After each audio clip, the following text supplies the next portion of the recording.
जी, मुल्क भर की तरह लाहौर में भी इंतखाबी अमल की तैयारियाँ आखिरी मराहल में पहुँच चुकी हैं और लाहौर की 14 कौमी और 30 सूबाई नशिस्तों पर कल 8 फरवरी को जनरल इलेक्शन होने जा रहा है। यहाँ पर तमाम आरओ ऑफिसेज़ के अंदर प्रिजाइडिंग ऑफिसर मौजूद हैं जो सामान रिसीव कर रहे हैं और ये सामान जो है पुलिस और दीगर सिक्योरिटी इदारों की मदद से वो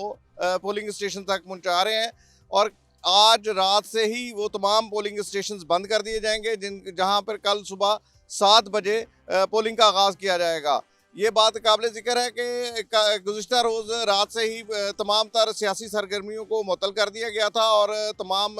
जो उम्मीदवार हैं वो अपने हलकों में अपना जो इंतखाबी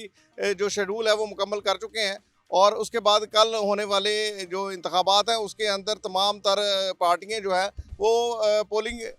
अपने पोलिंग एजेंट्स को जो है वो सुबह 7 बजे पोलिंग स्टेशंस पर भेज देंगी, जिसके बाद पोलिंग के दरवाजे बंद कर दिए जाएंगे और ये अमल जो है 5 बजे तक जारी रहेगा। 5 बजे के बाद वो उसको मुकम्मल तौर पर बंद कर दिया जाएगा और गिनती स्टार्ट कर दी जाएगी। ये बात काबिल ज़िक्र है कि लाहौर के अंदर 70 से ज़ायद पोलिंग स्टेशनों को हसास करार दिया गया है, जहाँ पर सिक्योरिटी के इंतहाई फूल प्रूफ इंतजाम अभी से शुरू कर दिए गए हैं। यहाँ पर लाहौर के अंदर जो इंतहाई अहम जो मामला है वो पाकिस्तान तहरीक-ए-इंसाफ जो है वो आज़ाद उम्मीदवारों को सपोर्ट कर रही है, जबकि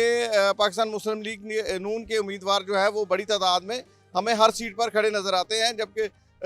APP जो है वो पाकिस्तान मुस्लिम लीग नून के साथ इत्तेहाद करके यहाँ पर इलेक्शन लड़ने जा रही है। इसके अलावा इसके साथ साथ मैं ये आपको बताता चलूँ कि तमाम पुलिस के साथ साथ रेस्क्यू की टीमों को भी हाई अलर्ट रखा गया है, ताकि किसी भी नाखुशगवार वाक़े की सूरत में फ़ौरी तौर पे एमरजेंसी सर्विसेज मुहैया की जा सके। जी, ये थी हमारी अब तक की सूरत हाल। मज़ीद अपडेट के लिए देखते रहें उर्दू क्रॉनिकल।